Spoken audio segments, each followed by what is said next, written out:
Bonjour, je suis Chris Burns et bienvenue dans The Network. Questions et réactions avec ceux qui font l'actualité. Regardons les titres tout de suite.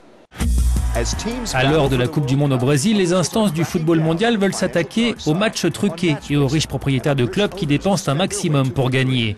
Les autorités européennes ont déjà identifié quelques 200 rencontres truquées cette année et disent qu'elles se montreront vigilantes lors de ce mondial. L'UEFA a d'ores et déjà mis en place les règles du fair play financier visant à sanctionner les clubs qui injectent des dizaines de millions d'euros pour couvrir des pertes. Et d'après certains, elles faussent la concurrence et maintiennent en Europe l'hégémonie des grands clubs sur les petits en constituant une sorte d'oligopoly.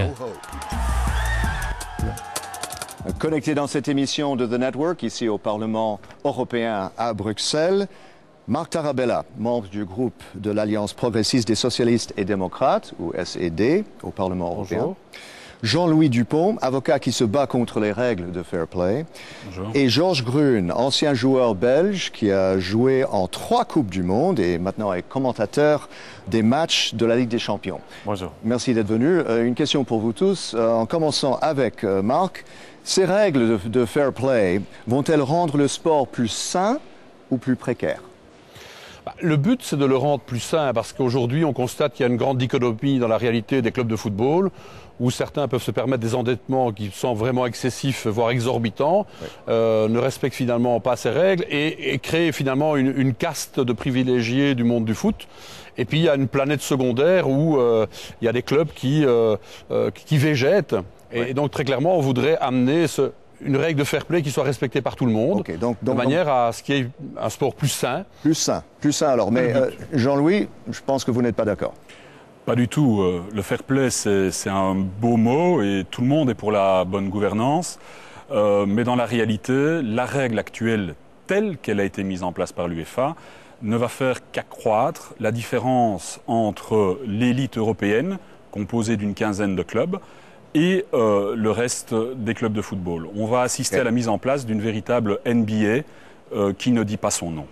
Georges, qu'est-ce que vous pensez en tant qu'ancien joueur ? Non, je crois que ça part d'un principe de rendre le football plus sain. Mais comme toutes règles, elles sont soumises à être contournées.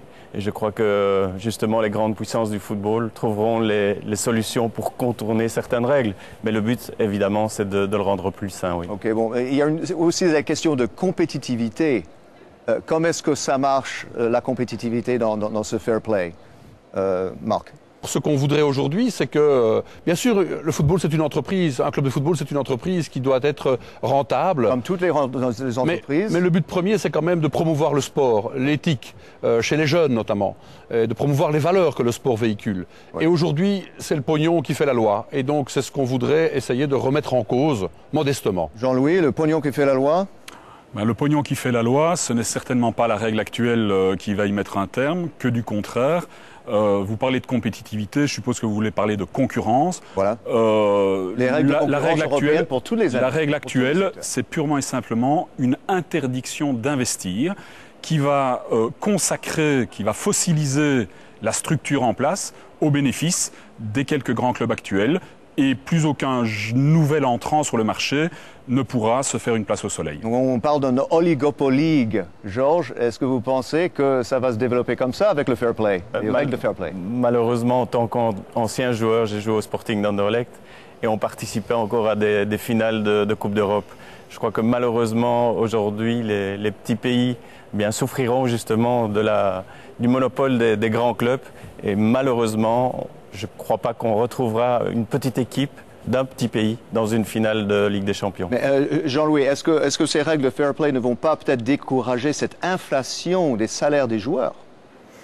Écoutez, si vous voulez décourager une inflation des salaires des joueurs, vous mettez en place ce qu'on appelle un salary cap. Vous limitez la masse salariale qui peut être dépensée par chaque club.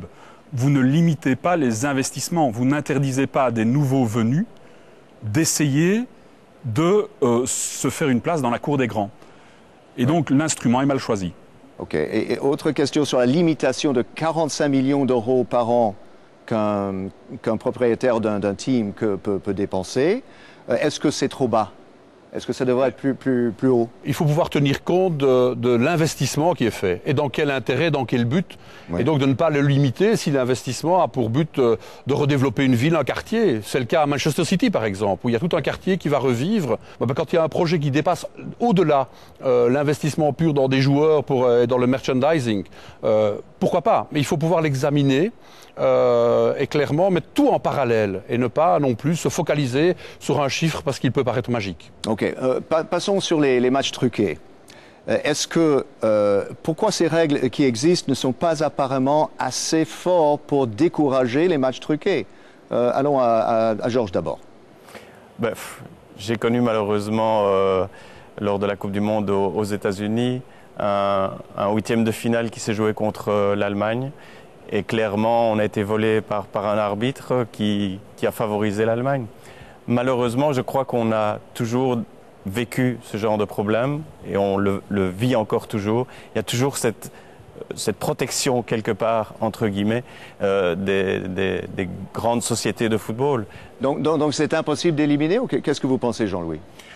Une des clés, c'est de réguler le type de paris que les sociétés de paris par Internet peuvent proposer. Quand dans un match au premier tour de Coupe d'Espagne, le Real Madrid joue contre une équipe de 4e division et qu'un des paris possibles, c'est à quelle minute va marquer le Real, c'est la porte ouverte à tous les trucages, puisque vous avez en face du Real des joueurs qui ne sont pas payés depuis plusieurs mois. Marc, vous dites que les matchs truqués, c'est une grave infection. Je vous cite, gangrenant le sport à tous les échelons. Jusqu'à quel échelon?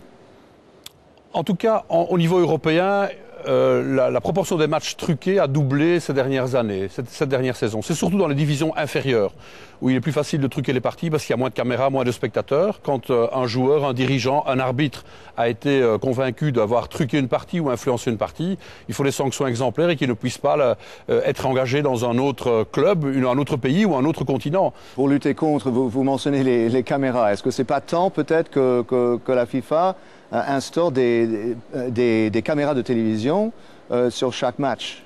Jean-Louis. Je pense que c'est un débat totalement différent. Ça, c'est vraiment un débat sportif qui est très intéressant, qui est passionnant, mais qui pour moi n'a rien à voir. Sur les paris criminogènes, à titre d'exemple, si on permettait simplement de parier sur 4 matchs de 4 grands championnats ensemble, vous ne pouvez pas truquer 4 matchs de 4 championnats le même jour. Georges, qu'est-ce que vous pensez? Des caméras ou peut-être des peines plus lourdes? Comment se battre contre ce problème? Non, je crois que les sanctions pour l'instant financières que propose l'UEFA et la FIFA pour le fair play financier, je crois que ne toucheront pas beaucoup les grandes puissances financières du monde du football. Ce qu'il faut peut-être, c'est justement prendre des sanctions sportives, je pense, pour la Ligue des Champions. Justement, des points qui sont retirés, comme c'est proposé, je crois que ça aura plus d'impact que des solutions financières. La FIFA a dit qu'elle veut contrôler les flux financiers autour des matchs de la Coupe du Monde. Est-ce que vous êtes confiant que ce sera efficace, Marc? Oui, parce que grâce notamment à la Federbet, mais qui est un organisme qui recueille l'ensemble des paris en ligne, eh bien, on peut se rendre compte s'il y a des flux anormaux, des paris anormaux sur certaines rencontres. Et comme Georges Grune l'a rappelé en 1994, il y a de vraisemblances que l'Allemagne-Belgique a été truquée par l'arbitre Roethlisberger à l'époque. C'est probablement moins le cas des matchs de Coupe du Monde que d'être truqués, mais il faut quand même avoir une surveillance, c'est pas inutile, parce qu'il y a des faits dans le passé qui ont révélé qu'il pouvait y avoir des tentatives lors de matchs de phase finale. Marc, merci à tous. C'est la fin de cette émission. Je voudrais remercier nos invités, Marc Tarabella, Jean-Louis Dupont et Georges Grune. Je suis Chris Burns et merci de rester connectés sur The Network.